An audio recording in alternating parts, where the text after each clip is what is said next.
Biography মানে কি? What is biography? বায়োগ্রাফিকে বাংলায় বলা হয় কি? জীবনী। আর অটোবায়োগ্রাফি মানে কি? আত্মজীবনী। এটা আমি এর আগেও বলেছি। মানে যখন কোনো আমরা বিখ্যাত ব্যক্তি সম্পর্কে কোনো লিখি, তার জীবন সম্পর্কে, সেটাকে কি বলা হয়? বায়োগ্রাফি। আর একজন ব্যক্তি যখন তিনি নিজেই তার জীবন সম্পর্কে লেখেন, তখন তাকে বলা হয় অটোবায়োগ্রাফি, আত্মজীবন। এটা আমরা খুব সহজ করে, খুব সুন্দর করে লিখবো। পয়েন্টস দেওয়া আছে,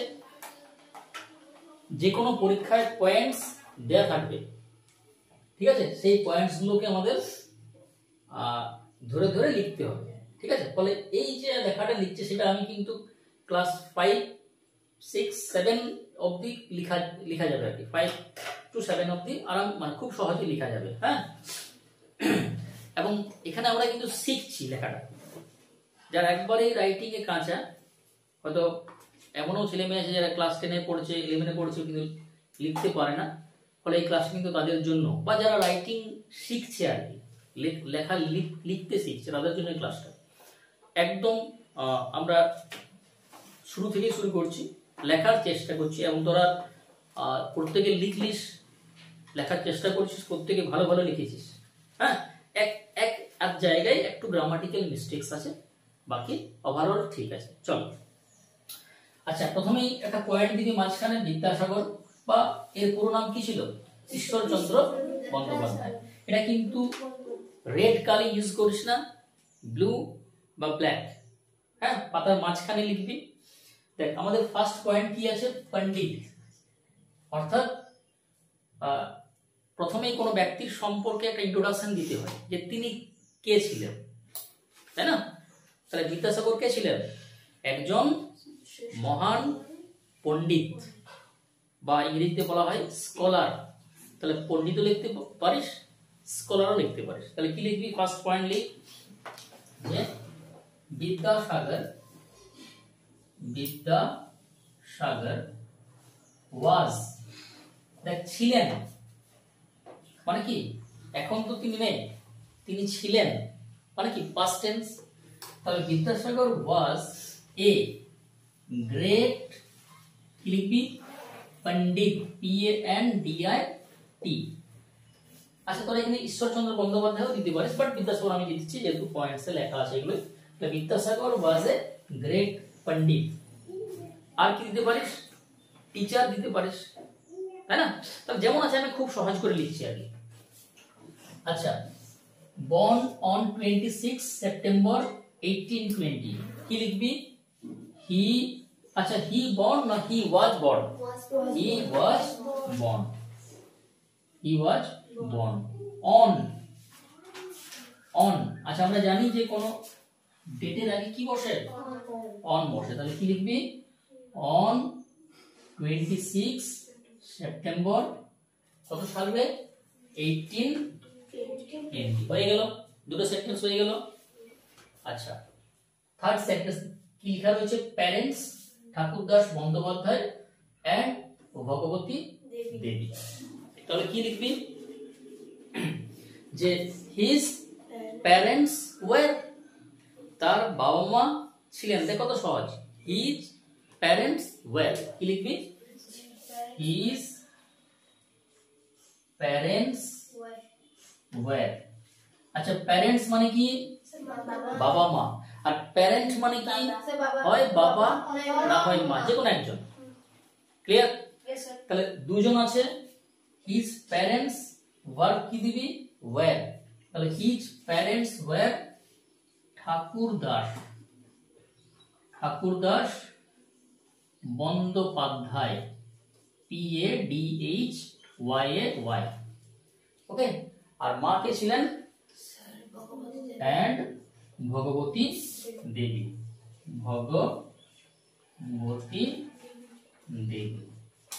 ওকে। আচ্ছা, এরপর এখানে একটা লাইন দিতে পারিস যে তিনি কিন্তু খুব গরিব পরিবারে জন্মগ্রহণ করেন। এটা পয়েন্টে নেই আর কি, বাট অ্যাড করতে পারি। হ্যাঁ, এটা কে যেন অ্যাড করেছিল দেখলো? মনীষা। যে হি কেম টু, নয়, came of a very poor family. কি লিখবি? হি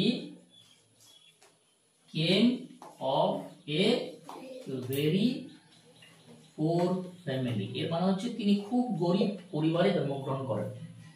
হ্যাঁ, বিদ্যাসাগর সম্পর্কে তার গল্প শুনেছিস তো, যে তিনি বাইরে পড়াশোনা করতেন ল্যাম্পপোস্টের আলোতে, অর্থাৎ বাড়িতে আলো ছিল না, রাস্তায় পড়াশোনা করেছেন, খুব কষ্ট করে পড়াশোনা করেছেন। হ্যাঁ, কোন রকম সুযোগ সুবিধা কিন্তু ছিল না। আর এখনকার ছেলেমেয়েরা এত সুযোগ সুবিধা পাওয়া সত্ত্বেও কিন্তু পড়াশোনা করে না। হ্যাঁ, একদম মানে গরিব ঘর থেকে উঠে আসে এতদূর তিনি এসেছেন আর কি। আমরা এপিজে আব্দুল কালাম সম্পর্কেও পড়াশোনা করেছি। হ্যাঁ, তিনিও খুব গরিব ঘরের ছিলেন, কিন্তু তিনি কি হয়েছিলেন? গ্রেট সায়েন্টিস্ট, রাষ্ট্রপতি হয়েছিলেন। চল, এদের থেকে আমরা দেখ, এখানে কিন্তু বায়োগ্রাফি লেখা মানে শুধু বায়োগ্রাফি লেখা নয় যে লিখলাম শিখলাম পরীক্ষা নাম্বার পেলাম না, এখান থেকে কিন্তু আমরা শেখার চেষ্টা করব। ঠিক আছে? আচ্ছা, এখানে আরেকটা পয়েন্ট অ্যাড করতে পারিস, এইভাবে শিখ যে তিনি কিন্তু খুব দয়ালু ছিলেন। হ্যাঁ, কি ছিলেন? তিনি খুব দয়ালু। তাহলে কি লিখবি? হি ওয়াজ এ ভেরি কাইন্ড ম্যান, বা kind, he was very kind. কি লিখবি? অ্যাড কর, হি ওয়াজ ভেরি কাইন্ড অ্যান্ড আর দিয়ে দিবি জেনারাস পারসন। এটা শিখে রাখ, নতুন ওয়ার্ড লিখে রাখ সবাই। He was very kind and generous person. দেখাচ্ছে না? দিয়া দেখাচ্ছে? হ্যাঁ, he was very kind and generous. আচ্ছা, এই শব্দটার মানে কি লিখে রাখ সবাই, GENEROUS। জেনারাস মানে কি রে? জেনারাস মানে হচ্ছে উদার, অর্থাৎ দানশীল। লিখে রাখ, দানশীল। জেনারাস মানে কি? দানশীল। Stop. He was very kind and generous person. Generous মানে কি বললাম? দানশীল। হ্যাঁ, মানে দানশীল মানে কি বলতো? যিনি অপরকে দান করেন, সাহায্য করেন, তাই না? তিনি এমন একজন ব্যক্তি ছিলেন যিনি অপরকে সাহায্য করতেন। ব্যাস, অ্যাড করিস 0 পয়েন্ট। এরপর চলে আয় তার এডুকেশন, প্রাইমারি এডুকেশন এট ভিলেজ পাঠশালা। কি লিখবি? হি completed his primary education at village pathshala. He completed his primary education, দেখাচ্ছে দেখ না, এডুকেশন দেখাচ্ছে না? আচ্ছা, এটা উপর লিখতে হবে। ঠিক আছে, আচ্ছা, এখানে চলে আসে এই পয়েন্টগুলো আমি মুছি, এগুলো হয়ে গেছে না?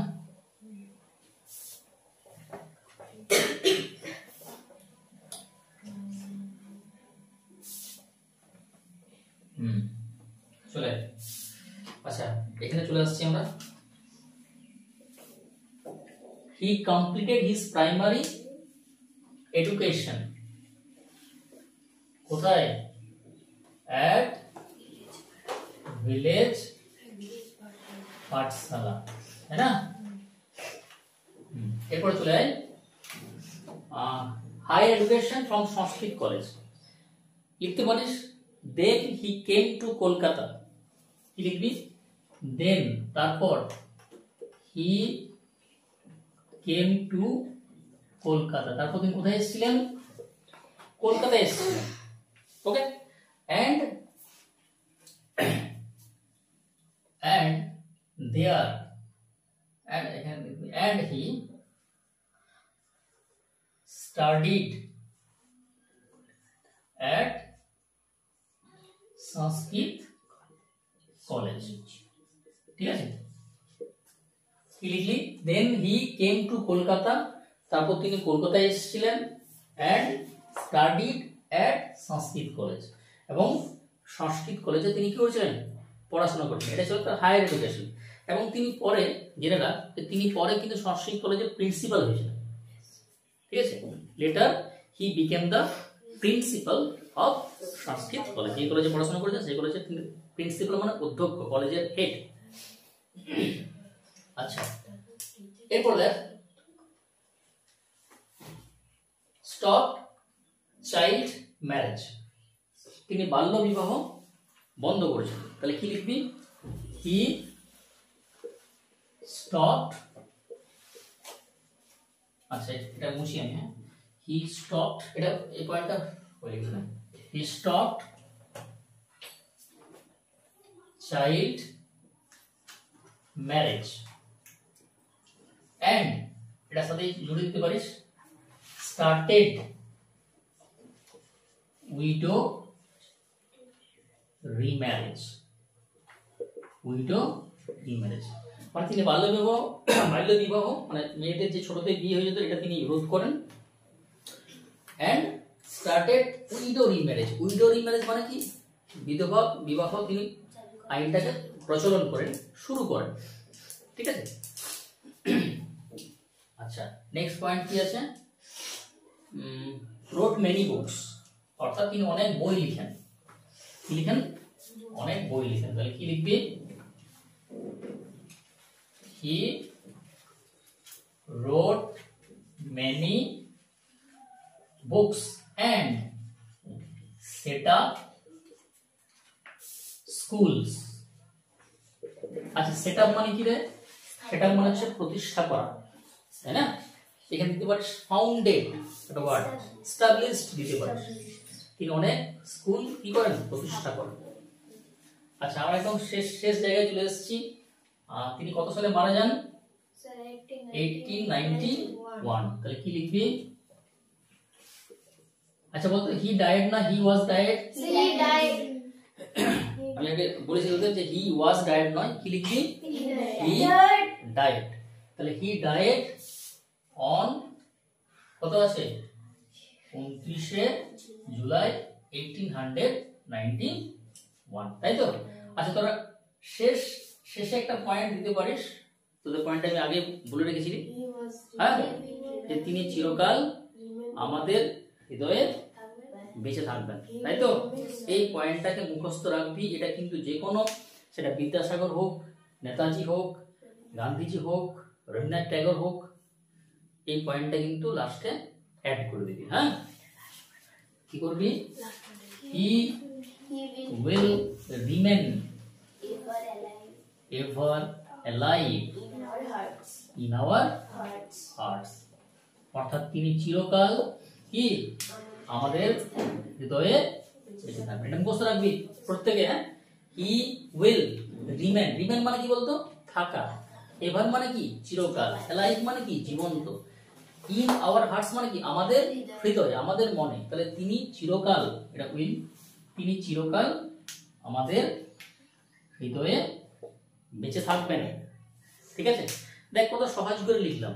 হ্যাঁ, এইভাবে কিন্তু খুব সহজ, খুব সুন্দর করে লিখতে হবে, জটিল কিন্তু না। হ্যাঁ, এটা ধীরে ধীরে হবে। আমরা যখন পরে ক্লাসে লিখবো, তারপর ক্লাসে লিখবো, আস্তে আস্তে আস্তে স্ট্যান্ডার্ড হবে। কিন্তু প্রথমত আমরা এখন শিখছি। আচ্ছা রাইটিং স্কিল মানে কি? নিজে নিজে লেখা, একা একা লেখা। ঠিক আছে, মুখস্থ কিন্তু একবারই না। ঠিক আছে, আমরা প্রত্যেকে একা একা লেখা লিখছি এবং লেখার চেষ্টা করব। তোমরা প্রত্যেকে লেখার চেষ্টা করো।